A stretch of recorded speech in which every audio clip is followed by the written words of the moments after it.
What's up, guys? It is your boy Phil Shocker, the 96 Hedgehog here with our official. I'm gonna say it right now, even though I wouldn't say. I'll say it probably in my Week 12 battle with Zach that it's official. But this is for me the official last game I play because I've told you guys before.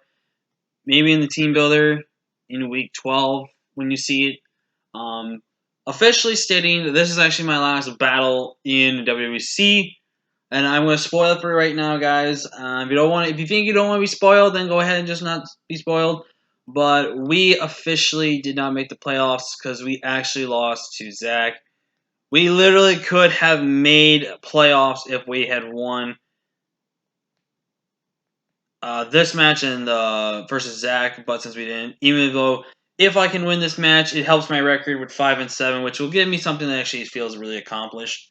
It's not the best ending to a season, but it gives me a decent ending to a season nonetheless. But let's stop talking about this. Let's get into this battle. So as you can see, this is supposed to be the battle of the weather team, but both teams didn't bring weather, which is pretty funny. He did go with the Burden Halucha set, which is actually interesting. He did bring his G-Max Corviknight, which I definitely think was something I could definitely see him bring versus what he.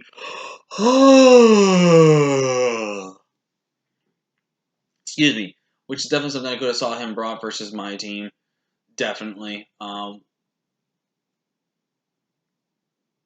something I had to be ready to they can do. So he did not bring his Hail Core, but does add Pin Urchin and G-Max Corviknight. Other than that, he brought everything else we were fully expecting him to potentially want to bring. So let's just go ahead and get into the battle. I'm just gonna unmute this just in case. So let's go ahead and get into this. So I'm going to lead off with my Dracovish. He leads off with Hydreigon. I'm going to win my Copperajah, knowing he's clicking U-turn here. He goes into his Nidoking, and I could have gone for a Steel Spike to get a chance to kill and get set up my Steel Stealth Rocks, but I didn't want to risk it. So I go for the Max Quake here, as he is going to go into his Corviknight here. He's going to go for the Iron Defense, as I go for the Max Knuckle. And I tickle this man. I literally tickled him. He got the leftovers as well, which I actually didn't. Now, here's something I don't get. First, let's play this out. Here's what I don't get. I know Heat Crash, I know Grass Knot, and I know Heavy Slam doesn't work. But shouldn't technically Body Press not be able to work on G-Maxes? It's technically a weight-based move. It's based off your defense, isn't it? So shouldn't it technically be considered a weight move? Also, if I talk a little different, because something's wrong weird with my tongue. My tongue is either like it hurt or something, or it's sore. But still, it's like, should Body Press really be affecting me right now? But it is what it is. But I go ahead and sack off Copperajah. Copperajah could have done maybe a little more, but I don't think it really could have done anything else. So I go ahead and sack that thing up. I get a free switch into my Guitar Hero here. And right here, I do wish I had clicked, what's it? Boom Burst. I wish I had clicked Boom Burst, because the only thing he could have swapped into Boom Burst was potentially this thing and Hydreigon, but I didn't. So what I decided to do actually here is click Overdrive in case he wanted to bring in potentially the Hydreigon. I can get some really good shit damage on Hydreigon as well. But for some reason he clicked Reversal, and that's really weird to me. I don't know if he was expecting me to switch. I mean, if he predicted me to switch, that was good prep on his end right there. But I go to my Dracovish, and this time he fully predicts to go for that Zingzag, which is really good. I should have gone for the Vicious Ren, but I don't. He actually goes in because another Zingzag here. I go to my Toxtricity as he goes into his Hydreigon. I go into my Talonflame, and it knocks out my Talonflame. And this is again one of those things where I actually don't know what his item was. A part of me was saying, okay, this is Specs Hydreigon, 100%.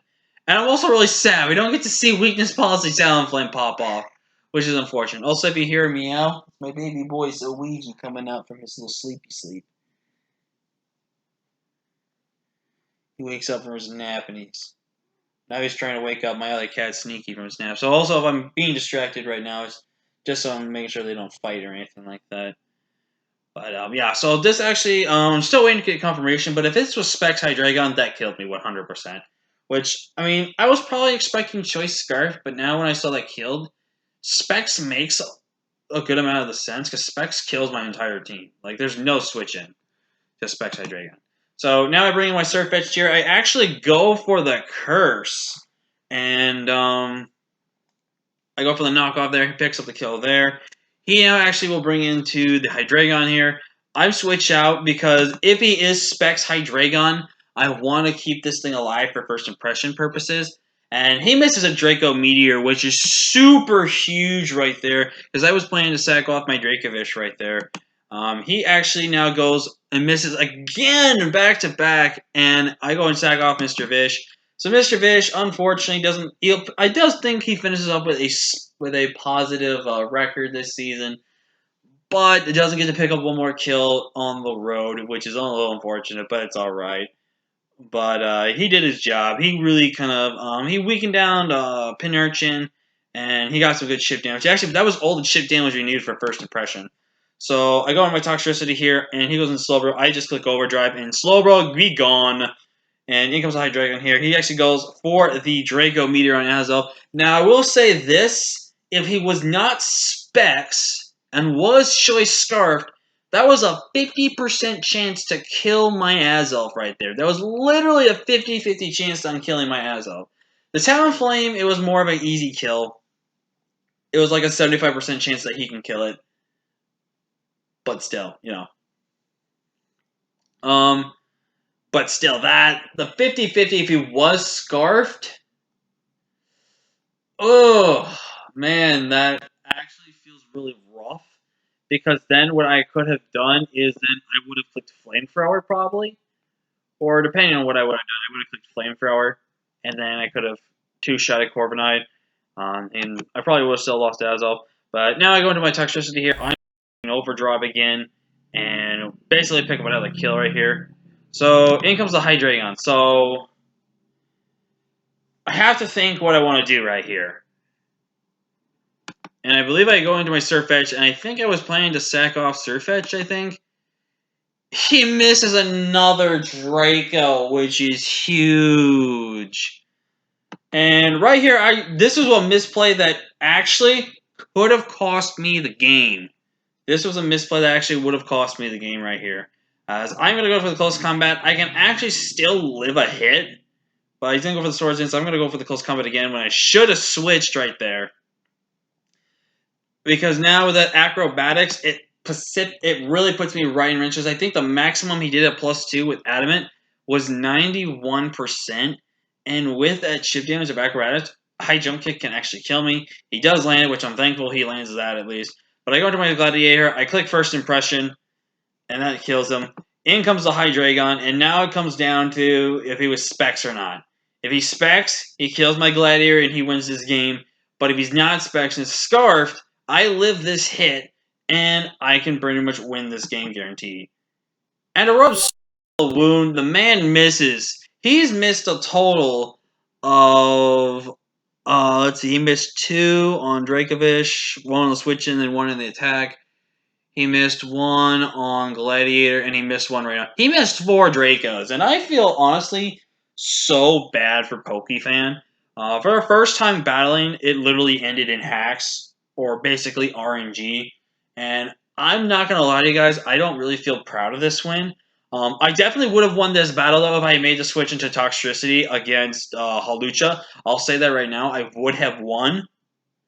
Because then I clicked Boom Burst twice, and I would have won. Because I was going to click Boom Burst because he kills.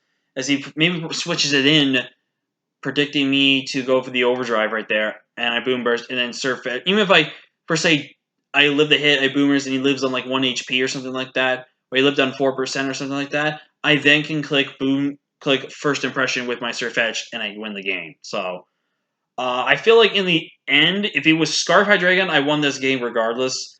But if it was Specs and then this is a dirty win. This is literally a dirty win for the fact I only won because of hacks. But we end the record with 5-7. You'll still see next week or tomorrow, whatever time I upload the battle for week 12 of the WWC. But yeah, our WWC career is over. Definitely expect a draft recap to the season of all the Mons, especially the Mons we did transactions for. The Mons I will definitely try again, or the Mons I may not. But other than that, that has been FrillShocker and the 96 Hedgehog. Thank you guys so much for watching and supporting me throughout this season. Until next time, guys, I am FrillShocker, the 96 Hedgehog, and I'll see you guys in the next draft league. Until next time, guys, peace.